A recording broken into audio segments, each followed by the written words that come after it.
Hello అండి, welcome back to our channel Bhima brothers vlogs. అందరూ ఎలా ఉన్నారు?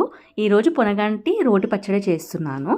ముందుగా ఎవరైతే ఇది కొత్తగా చూస్తున్నారో ఖచ్చితంగా సబ్స్క్రైబ్ చేసుకోండి ప్లీజ్. లైక్ చేయండి, షేర్ చేయండి, కమెంట్ కూడా చేయండి. దీనికి పొనగంటి రోటి పచ్చడి కోసం ఒక పావడ ఆయిల్ తీసుకొని అందులో ధనియాలు, మినపప్పు, శనగపప్పు, ఎండుమిరపకాయలు, పచ్చిమిరపకాయలు వేసుకొని లైట్గా ఫ్రై చేసుకున్నాను. ఇదే ఆయిల్లో ఒక 3 కట్టలు తీసుకున్నాను. ఆ ఆకులను నోల్ చేసుకొని ఇందులో మనము లైట్గా మనకి పొడి పొడి అయ్యే వరకు ఫ్రై చేసుకొని ఫైనల్గా చింతపండు కూడా వేసుకోవాలి.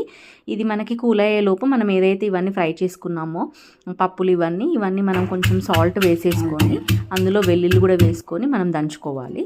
తర్వాత మనం ఆకు ఫ్రై చేసుకున్నది ఇందులో వేసేసుకొని రెండు కలిసే వరకు మనం దంచుకుంటే పొనగంటి రోటి పచ్చడి రెడీ అయిపోయిందండి.